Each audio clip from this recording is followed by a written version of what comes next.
जितने भी एडमिनिस्ट्रेशन है एजुकेशन डिपार्टमेंट की, ये सबके सब नलायक हैं। हमारे डायरेक्टर नलायक हैं, हमारे सीईओ नलायक हैं, क्योंकि ये एक्शन नहीं लेते, क्योंकि शायद इनके टैचियों के रिश्ते हैं, ऑर्डर्स इनके हैं, तो ये अपने ऑर्डर्स ही अगर इंप्लीमेंट नहीं करवा पा रहे स्कूलों में जाकर, तो फिर मुझे एक चीज़ बताइए, इनसे नलायक ऑफिसर कौन हुए? मैक्सिमम स्कूल लूट रहे हैं, पेरेंट्स अपने आप को लुटवा रहा है। न्यू एजुकेशन पॉलिसी बहुत बढ़िया पॉलिसी है, वो सरकार को एक प्लानिंग के साथ इंप्लीमेंट पॉलिसी करनी थी, लेकिन सरकार जो है वो फेल रही है। जम्मू कश्मीर की एडमिनिस्ट्रेशन फेल रही है। सबसे बड़ा नेक्सस, अगर जम्मू कश्मीर में नहीं पूरे देश में मैं बात करूं, तो सबसे बड़ा नेक्सस जो है वो स्कूल माफिया। ये सारी की सारी गलती जो है हमारे सिस्टम की है, हमारे लीडरों की है, हमारी गवर्नमेंट की है। मैं अक्षय सागर और आप देख रहे हैं रफ्तार जम्मू। चंद पलों की गुफ्तगू और सच से करवाएंगे रूबरू। रफ्तार जम्मू के माध्यम से आज हमारे साथ बातचीत करने के लिए मौजूद हैं पेरेंट्स एसोसिएशन के प्रेसिडेंट अमित कपूर जी। अमित कपूर जी, रफ्तार जम्मू में आपका हार्दिक अभिनंदन। बहुत बहुत शुक्रिया सर। अमित कपूर जी, नया सेशन लग चुका है, कुछ क्लासें बैठ चुकी हैं, कुछ बैठने वाली हैं, और एक बात और देखने वाली ये है कि पेरेंट्स एसोसिएशन जो है इन दिनों ताबड़तोड़ प्रोटेस्ट कर रही है। 2-3 सवाल एक साथ आपके आगे रखूंगा। एक तो पेरेंट्स को क्या क्या दिक्कत आ रही हैं, और दूसरा स्कूलों के द्वारा क्या क्या मनमानी की जा रही हैं, और सरकार ने जो इस सेशन के लिए नई पॉलिसी क्या तैयार की है। देखिए, सबसे पहले मैं आपको बता दूं कि आज का जो टाइम है, आज मैक्सिमम लुटेरे कहूँगा मैं, मैक्सिमम लुटेरे जो है वो इस ताक पे हैं कि किस तरह पेरेंट्स को लूटा जाए, किस तरह पेरेंट्स की जेबें जो है वो खाली की जाए। लेकिन अफसोस इस बात का है कि मुझे कहने में कोई दिक्कत नहीं होती कि director education Jammu, director education Kashmir, अगर आपका चैनल भी डायरेक्टर के पास जाएगा ना, ये क्वेश्चन करेगा, तो मुझे नहीं लगता कि डायरेक्टर आपको इंटरव्यू देगा। कोई भी चैनल को वो इंटरव्यू देना पसंद नहीं करता। क्यों नहीं करता? उसकी वजह क्या है कि उसको पता है कि मेरे पास कोई जवाब नहीं है। ये है हमारे डायरेक्टर्स का हालत, ये है हमारे सीईओ जम्मू, सीईओ कश्मीर की हालत। ये लोग ऑर्डर तो निकालते हैं, लेकिन उस ऑर्डर को मनवाना कैसे है शायद इनको नहीं आता। तो यही चीज़ है, उसी वजह से पेरेंट्स बेचारा जो है वो ना तो कोई कंप्लेन कर पाता है, अगर कंप्लेन करे उसका कोई एक्शन नहीं होता, तो पेरेंट्स कंप्लेनें कर करके भी थक चुका है। तो बुक्स की, यूनिफॉर्म की, हर एक की लूट बताऊंगा जो इस टाइम चल रही है, लेकिन उससे पहले जो पॉलिसी का मुद्दा है मैं वो बता दूं। देखिए, पॉलिसी क्या है, न्यू एजुकेशन पॉलिसी का हमने वेलकम किया था। न्यू एजुकेशन पॉलिसी बहुत बढ़िया पॉलिसी है, लेकिन अफसोस इस बात का है कि हर स्टेट के पास जब वो पॉलिसी जाती है सेंटर से, तो स्टेट ने अपने हिसाब से वो पॉलिसी जो है उसका टाइम पीरियड जो है इम्प्लीमेंटेशन का रखना होता है, कि जिससे किसी भी इनोसेंट्स को प्रॉब्लम ना आए। अब इनोसेंट्स के लिए किसने सोचना है? जो हमारे यूटी का राजा है, जो हमारे यूटी का जो भी हेड ऑफ बिठाया हुआ है, हमारे एलजी साहब, और साथ में उनका जो सिस्टम, उनके एडमिनिस्ट्रेशन ने। अब सोचेगा कौन? अब देखिए, पॉलिसी आई, वैसी ही पॉलिसी गोवा में आई। गोवा वालों ने क्या किया, आज के टाइम जो जम्मू कश्मीर में प्रॉब्लम आ रही है वो गोवा में भी प्रॉब्लम आई। जम्मू कश्मीर में प्रॉब्लम क्या है कि जो यूकेजी क्लास में जितने भी बच्चे पास हुए हैं, तो मेरे हिसाब से अगर 25-30 हज़ार जम्मू कश्मीर में स्कूल है, तो आप समझ सकते हैं कि लाखों बच्चा यूकेजी क्लास में होगा। तो लाखों बच्चों को जो प्रॉब्लम आई यूकेजी क्लास की, कि किसी की एज 5 साल थी, किसी की 5.5 साल थी, किसी की 6 साल थी, किसी की 6.5 साल थी, और वहाँ पे दिया गया है 6+ वाले को फर्स्ट क्लास में एडमिशन दी जाएगी। जब 6+ वाले को एडमिशन दी जाएगी, अगर 6 से कम वाले को एडमिशन दी जाती है, कुछ स्कूल दे रहे हैं, गाँव दराज में जैसे लोगों को पता नहीं है तो वो स्कूल दे रहे हैं, उनको 10th में प्रॉब्लम आएगी, क्योंकि उनकी एज जो है वो 16 to 17 ईयर नहीं हुई होगी, तो 10th में प्रॉब्लम आ जाएगी, 10th में पेपर नहीं होंगे उनके। अगर यहाँ पे अगर इनकी एज 6+ नहीं है, तो वो बच्चे बेचारे खज्जल हो रहे हैं, माँ बाप खज्जल हो रहे हैं, बच्चे डिप्रेशन में जा रहे हैं कि मम्मा हमने यूकेजी पास कर ली अच्छे मार्क्स के साथ, अब मैं फर्स्ट में जाऊँगा, मैंने नई बुक्स लेनी है, मैंने नया बैग लेना है। लेकिन अगर बच्चों को आप बोलोगे दोबारा आप यूकेजी में जाओगे, तो आप सोचिए बच्चे पे क्या बीतेगी, उस माँ बाप पे क्या बीतेगी। देखिए, मैं रिलैक्सेशन की बात ही नहीं करता, मैं बात इम्प्लीमेंटेशन की करता हूँ कि इम्प्लीमेंट की प्लानिंग क्या है। इम्प्लीमेंट की प्लानिंग, देखिए, मैं समझता हूँ कि जो एलजी के एडवाइज़र होते हैं, जो एजुकेशन डिपार्टमेंट की चेयर्स पे बैठते हैं, वो वेल क्वालिफाइड होते हैं। अगर उनको वो एक क्वालिफाइड नहीं है, उनको इतनी नॉलेज नहीं है, तो वो गोवा से सीखें। गोवा में भी भाजपा की सरकार है, गोवा में इतने अच्छे तरीके के साथ इम्प्लीमेंट की पॉलिसी उन्होंने क्या किया, 2021-22 2020 में ये पॉलिसी आई थी।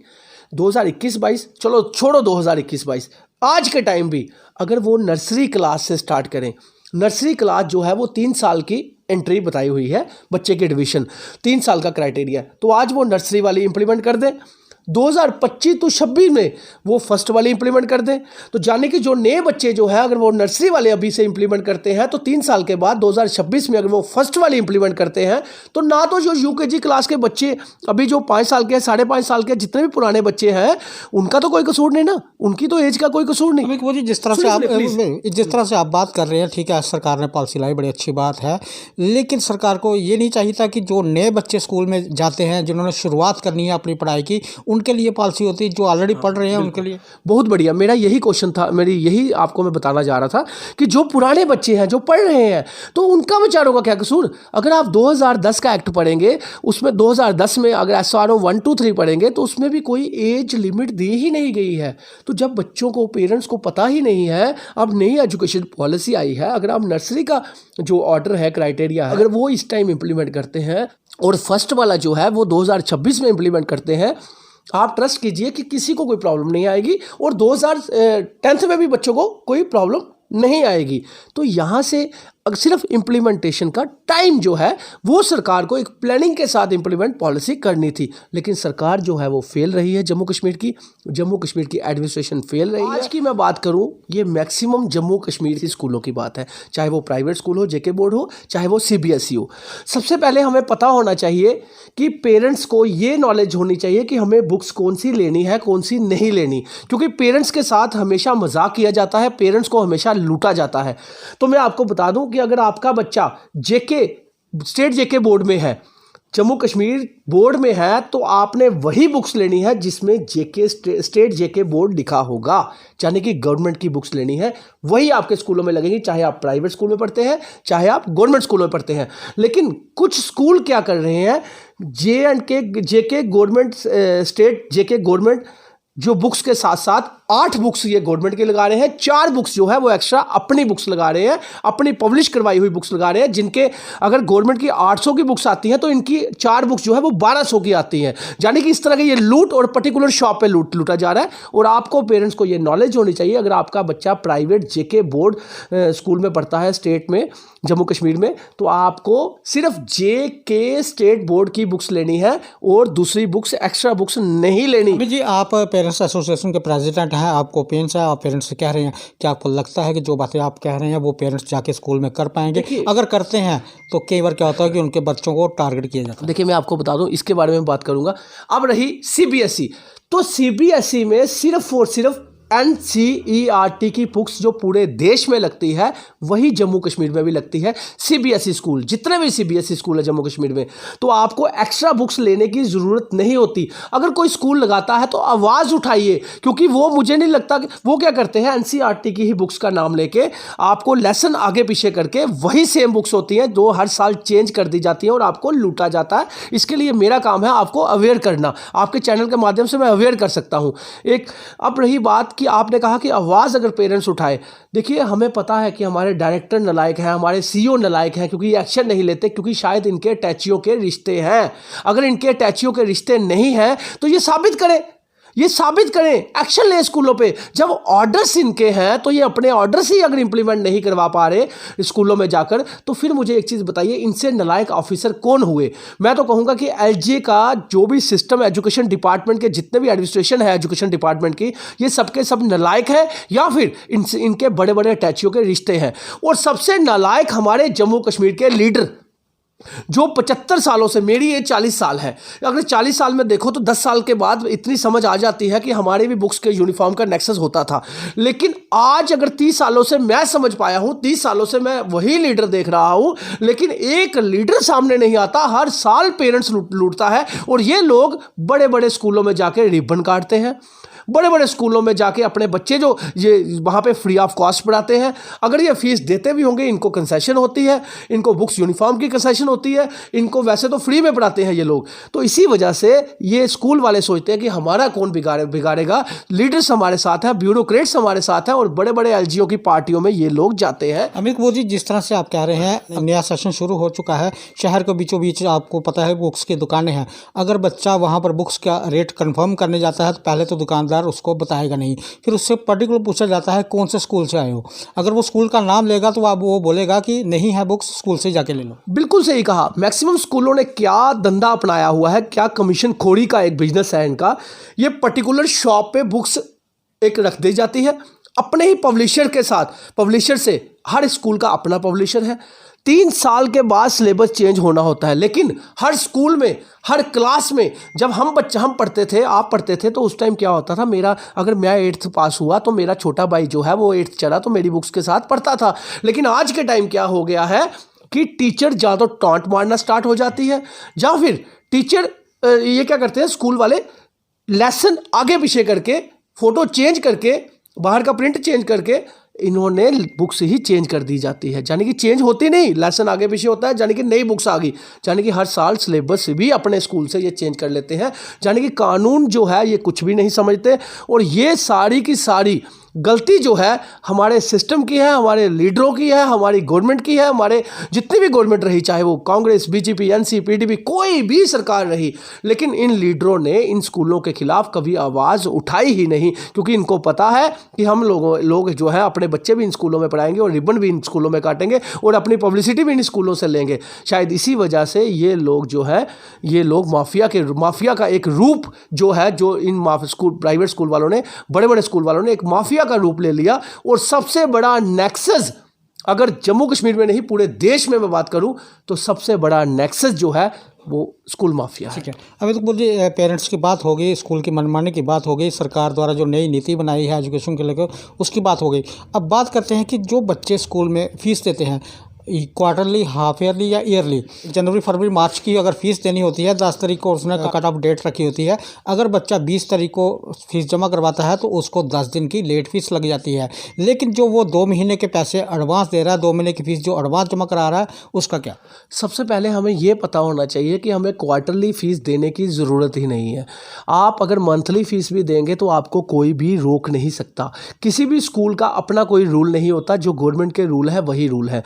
आप मंथली फ़ीस दीजिए, इनको क्वार्टरली फ़ीस मत दीजिए। क्वार्टरली फ़ीस एडवांस में आप क्यों दे रहे हैं, मुझे ये समझ नहीं आती। और स्कूल वाले आपसे इसलिए लेते हैं कि आपका पैसा यूज़ करके ये काफ़ी चीज़ें कर सकते हैं, लेकिन ऐसा कोई रूल नहीं है कि आप 3 क्वार्टरली फ़ीस दें। दूसरा, कोई लेट फीस आपसे एक पैसा भी नहीं ले सकता। लेकिन मैक्सिमम स्कूल लूट रहे हैं, पेरेंट्स अपने आप को लुटवा रहा है, क्योंकि पेरेंट्स की मजबूरी क्या है, उनका बच्चा बेचारा का पड़ता है और वो सोचते हैं हमारे बच्चे को कहीं स्कूल से निकाल ना दे या हमारे बच्चे को कोई परेशान ना करे। लेकिन कोई स्कूल कुछ नहीं कर सकता। मैं भी 4 साल से लड़ रहा हूँ, मुझे बदनाम किया इन्होंने बहुत, लेकिन साबित कुछ नहीं कर पाया आज तक। मैंने हमेशा आप लोगों को अवेयर करता रहा और करता रहूँगा। ये कुछ नहीं कर सकते। मुझे एक चीज़ बताइए, 4 साल से मैं फाइट कर रहा हूँ, कौन सा बच्चा इन्होंने निकाल के बताया आज तक स्कूल से? कोई एक बच्चा बता दीजिए, जो पेरेंट्स मेरे साथ चले भी तो मुझे एक बच्चा बता दीजिए उनके स्कूल का इन्होंने बच्चा अमित जी, आप फाइट कर रहे हैं, पेरेंट्स एसोसिएशन के आप प्रेसिडेंट हैं, आपको दर्द है पेरेंट्स की, लेकिन एक बात और निकल के आ रही है कि अमित कपूर टीआरपी इकट्ठी करना चाहता है। मुझे एक चीज़ बताइए, आप लोगों ने मेरे को इतनी टीआरपी, पेरेंट्स ने मेरे को इतना प्यार दिया है, आज के टाइम जम्मू कश्मीर में मुझे कौन नहीं जानता, और आप सबकी बदौलत है ये। तो मुझे आज टीआरपी की क्या ज़रूरत है? आज मैं पार्टी में हूँ, एक बड़े ओहदे पे बैठा हूँ, मैं जम्मू प्रोविंस का वाइस प्रेसिडेंट हूँ।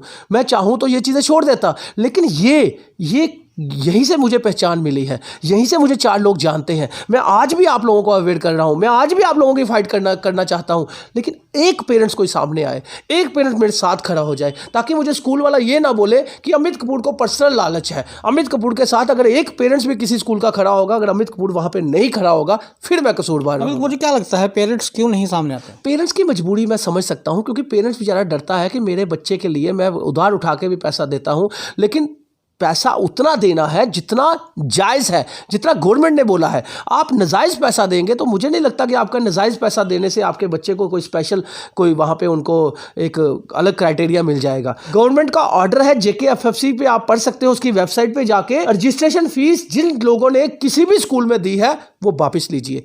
कैपिटेशन फीस, रजिस्ट्रेशन फीस या किसी भी अदर कोई एडमिशन फीस अगर आप लोगों ने दी है तो आप वापस लीजिए। मुझे ये समझ नहीं आ रही, अगर आप वापस नहीं ले सकते तो मेरे साथ खड़े रहिए, मैं आपके साथ स्कूल के बाहर मीडिया में एक्सपोज करने को तैयार हूँ, लेकिन एक पेरेंट्स सामने तो आए, एक पेरेंट्स खड़ा तो हो। मुझे फ़ोन करके आप कंप्लेन करते हो, मैं इस चीज़ का मैं बड़ा अपने आप में प्राउड फील करता हूँ कि आप मुझे इस लायक समझते हो, मुझे कंप्लेन करते हो, लेकिन सामने आना पड़ेगा। और स्कूलों में फ़ीसें, registration fees, capitation fees, admission fees अगर आप लोगों ने दी है तो वापस लीजिए। और एनुअल और ट्यूशन उतनी दीजिए जितना JKFFC का अप्रूवल है, उससे ज़्यादा आप मत दीजिए और कोई आपसे फीस ये नहीं ले सकते। आपने ये सुना होगा कि हमेशा जब भी बच्चा पढ़ता है तो माँ बाप अपने बच्चे को घर से भेजते हैं स्कूलों में पढ़ने के लिए। अगर बच्चा नालायक निकलता है तो वो टीचर नालायक है, ना कि बच्चा नालायक है। वो स्कूल नालायक है, ना कि बच्चा नालायक है। क्योंकि बच्चे को तो माँ बाप ने भेजा ना घर से पढ़ने के लिए, अब पढ़ाना तो आप लोगों ने है। स्कूल में जो बच्चे नर्सरी से पढ़ रहे हैं कहीं, वो 9th में पहुँचे, अगर 9th में उनके मार्क्स कम आए वो कहते हैं कि आप अपना इस बच्चे का जो स्कूल है वो चेंज कर लीजिए, हमारे स्कूल का 10th का रिजल्ट खराब हो जाएगा। देखिए मैं आपको बता दूं ट्यूशन सेंटर क्यों चल रहा है, क्योंकि हमारे प्राइवेट स्कूल नालायक हैं। कोई एक प्राइवेट स्कूल बड़ा, हम पेरेंट्स बड़ी खुशी खुशी से 5-5, 10-10 हज़ार रुपये के स्कूल में डालते हैं, लेकिन आ जाके फिर हमें ट्यूशन में बच्चा भेजना पड़ता है। मैं तो फिर भी ट्यूशन वालों को ये कहूँगा, कम से कम वो बच्चा पढ़ाते तो हैं, वो बच्चे को पढ़ाते तो हैं, हमारा बच्चा चलाते तो हैं। और ये प्राइवेट स्कूल वाले 5-5 हज़ार रुपया फीस लेकर भी हमें अपने बच्चे को ट्यूशन भेजना पड़ता है। तो सोचिए कितने नालायक लोग हैं इन बड़े बड़े प्राइवेट स्कूलों में। ठीक है अमित कुमार जी, लास्ट में अगर कोई बात आप रखना चाहते हैं। मैं पेरेंट्स से यही कहूँगा कि थोड़ा सा अवेयर हो जाइए। इनकी हर साल यूनिफॉर्म ये चेंज नहीं कर सकते, जो पिछले साल थी वही यूनिफॉर्म रहती है। कोई लाइन वाइन अगर ये चेंज करते हैं तो आवाज़ उठाइए। बुक्स जो है वो 3 साल के बाद चेंज होती है, पहले सिलेबस चेंज नहीं होता। अगर आपकी हर साल बुक्स चेंज हो रही है तो आवाज़ उठाइए। बुक्स जो है वो NCERT की CBS स्कूल में और J&K स्टेट बोर्ड की बुक्स पे लिखा होता है गवर्नमेंट बुक्स, वही प्राइवेट स्कूलों में लगती है। जम्मू कश्मीर के अदर बुक्स ना लीजिए इनसे। इसलिए जागिए। 941919 91894 मेरा नंबर है, आप किसी भी टाइम मुझे कांटेक्ट कीजिए, लेकिन एक पेरेंट्स मेरे सामने मेरे साथ ज़रूर खड़ा रहेगा, फिर देखिए मैं इनका क्या हालत करता हूँ। अमित कपूर जी, बात करने के लिए बहुत बहुत धन्यवाद। धन्यवाद। ये पेरेंट्स एसोसिएशन के प्रेसिडेंट अमित कपूर जी थे। काफ़ी सारे सवाल इनके आगे रखे ताकि हमारे जो जम्मू के पेरेंट्स हैं उन तक इनकी आवाज़ पूरी पहुंच सके, और इन्होंने एक एक बात पर खुलासा किया। जो पेरेंट्स को दिक्कत आ रही है उसके बारे में बात हुई, स्कूलों द्वारा जो मनमानी की जा रही है उसके बारे में बात की, और सरकार द्वारा जो नई पॉलिसी लाई गई है एजुकेशन पॉलिसी, उस पर इनसे बात हुई। और एक बात रफ्तार जम्मू के माध्यम से जम्मू कश्मीर सरकार से या भारत सरकार से कहना चाहते हैं, जो बच्चे ऑलरेडी स्कूल में पढ़ रहे हैं उन्हें डिस्टर्ब मत किया जाए। जो पॉलिसी आ रही है, जो बच्चा नया स्कूल में एंटर करता है, स्टार्ट करता है अपनी पढ़ाई, तो उसके लिए पॉलिसी बनाएं। जो ऑलरेडी बच्चे पढ़ रहे हैं या UKG से जो फर्स्ट में जाने वाले हैं, तो उनका मन नहीं डहना चाहिए, पेरेंट्स का मन नहीं डहना चाहिए, ताकि बच्चे जो हैं अच्छी ग्रोथ कर सकें। क्योंकि जिस तरह से मोदी कहते हैं कि जो युवा पीढ़ी है वही देश का भविष्य है। तो काफ़ी सारी इनसे बात हुई, बड़े ही बेबाक तरीके से इन्होंने अपनी बात रखी। आगे भी देखते रहें रफ्तार जम्मू। जय भारत।